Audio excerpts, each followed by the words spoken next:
Artificial Frontier Podcast.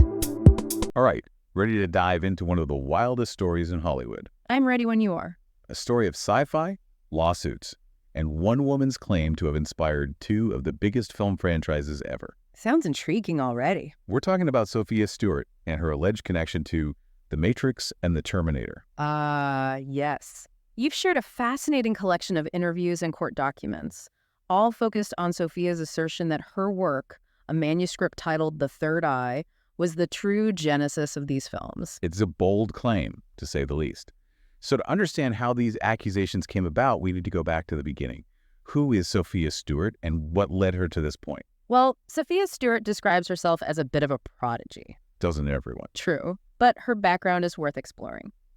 From what we gather from various sources, she has a diverse educational background, with studies in journalism, law, and psychology. And she claims she always had a passion for film, right? Almost like she was destined to be a part of this world. Exactly. But here's where the timeline gets really important and where Sophia's story hinges. She claims to have written The Third Eye, this manuscript containing both the Matrix and the Terminator concepts, while attending USC in the early 1980s. Okay, so she's placing herself at USC, a hub for creativity, right when these genres were gaining traction. Was anyone else paying attention to her work at the time? Well, Sophia has stated that she was connected to some big names at USC through her then-boyfriend, Heisman Trophy winner Anthony Davis. But the most intriguing connection she highlights is her past engagement to Muhammad Ali in the early 80s. Wow, Muhammad Ali. Now, that's a name you don't expect to pop up in a story about The Matrix. What's the connection there? Sophia has said in interviews that Ali's persona, his presence, directly influenced how she wrote the character of Neo, a black superhero, fighting against the odds. So it's like she's weaving this narrative of someone who had the talent, the connections, and the inspiration to create these groundbreaking concepts. And the crucial piece of her claim, the one she emphasizes constantly, is that Sophia insists that she officially copyrighted The Third Eye in the early 1980s. Okay. This detail is absolutely central to her argument because if true, it means she held the copyright before The Terminator premiered in 1984 and long before The Matrix hit screens in 1999. It's a bold claim, and one that, if proven, could rewrite Hollywood history. But establishing a timeline is just the first act. The real question is, what evidence does she have to connect her work to those iconic films? What are the similarities that have fueled this decades-long battle? Okay, so we've established Sophia's timeline, her claim that she copyrighted The Third Eye years before The Terminator or The Matrix were released. But what's the actual content she's claiming was stolen? What did The Third Eye actually look like? Well, that's where things get a bit more complicated. We don't have access to the original manuscript of The Third Eye ourselves, but Sophia has over the years outlined specific similarities between her work and the films. She points to these as evidence that her ideas were lifted. All right, so let's dive into those specifics and give me the highlights. What overlaps is she alleging? One of the most prominent claims revolves around the core theme of both franchises, man versus machine. This epic battle between humanity and technology is obviously central to both The Terminator and The Matrix, and Sophia argues that she established this central conflict first in The Third Eye. So she's not just claiming a few shared ideas here and there, but rather that the entire premise of these films originated with her. Exactly, and it gets even more specific. She explicitly claims that John Connor, the hero of the Terminator franchise, actually becomes Neo, the chosen one in The Matrix. Essentially, she's arguing that these two narratives are intertwined, part of one overarching story that she conceived. Whoa, that's a bold claim. But did she just draw those connections after the films were released, or is there anything in the court documents that supports this link between Connor and Neo? Interestingly, there are accounts from Sophia and others of statements allegedly made during the court proceedings where the filmmakers supposedly acknowledged some level of overlap between the narratives. Wow. Okay, so we've got the man versus machine theme, the Connor-Neo connection. What other specific elements from the films is she claiming were in The Third Eye? What about things like the iconic red and blue pills in The Matrix? Did those exist in her version? According to Sophia, yes. She claims that many of the visual and thematic elements that have become synonymous with The Matrix, from the digital rain code to the concept of The Matrix itself as a machine-controlled reality, were present in The Third Eye. So if what she's saying is true, we're not just talking about vague similarities here, but potentially direct lifts of pretty iconic imagery and plot devices. Precisely. And to support her claims, Sophia doesn't just rely on these alleged similarities. She also frequently references a collection of documents, letters, court filings, even old media clippings. Think of them as her paper trail. So she's got receipts, basically. Exactly. And these documents, she claims, corroborate different parts of her story, from her early efforts to copyright the third eye to her attempts to pitch her work and even evidence of the alleged theft of her ideas. It's like she almost anticipated that she might need proof later on, so she held on to everything. Smart move, if true. But let's talk about those legal battles for a second. She's been in and out of court over this for years, right? What's the real story there? She has, and it's a complicated saga. Her first lawsuit, filed back in 2005, was ultimately dismissed. However, Sophia claims that this dismissal wasn't a true defeat. Instead, she alleges that her lawyers at the time sabotaged the case, intentionally preventing crucial pieces of evidence from being presented to the court. Wait, so she's saying her own legal team worked against her. That's a whole other level of intrigue. Right. But then, in a dramatic turn of events, a federal court in Utah issued a ruling in 2014 that, on the surface at least, appears to support Sophia's claims. Okay, now this is where it gets really interesting. What did the court decide? This Utah ruling actually acknowledged Sophia's ownership of the copyrights to both the Matrix and the Terminator franchises. It seemed like a huge victory for her. No kidding. So did she get a massive payout then? Well, that's where things get a little murky. She claims that the judge in that initial ruling awarded her $150 million, but then refused to pay out, saying he'd do so at a later date. And according to Sophia, that money never actually materialized. Wow. So a legal win, but not the financial vindication she was hoping for. But she didn't stop there, did she? You mentioned earlier that she also filed a RICO lawsuit. She did.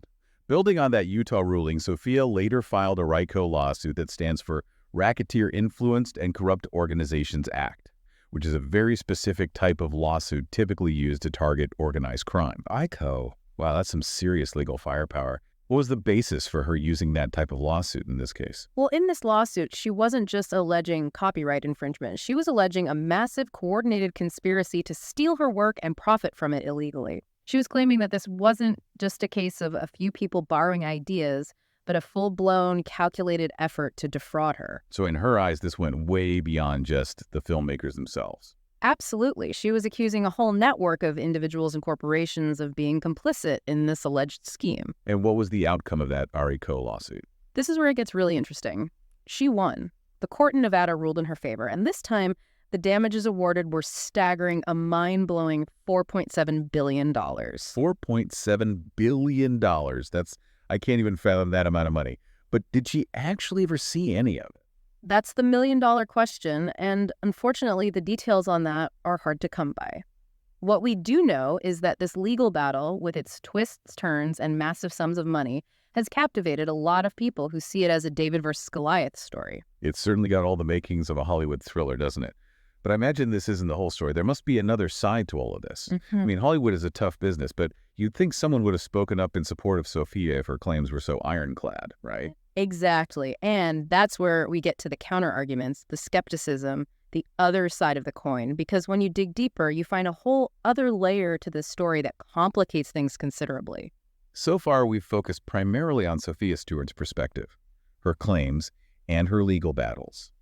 But as you just mentioned, there's another side to this story, a whole chorus of counter-arguments and skepticism surrounding her claims. Right, and some of these counterpoints are pretty compelling. One of the most common arguments we see comes from the nature of science fiction itself. Okay, what do you mean?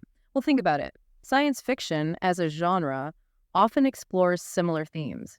Artificial intelligence, dystopian futures, the classic man versus machine conflict.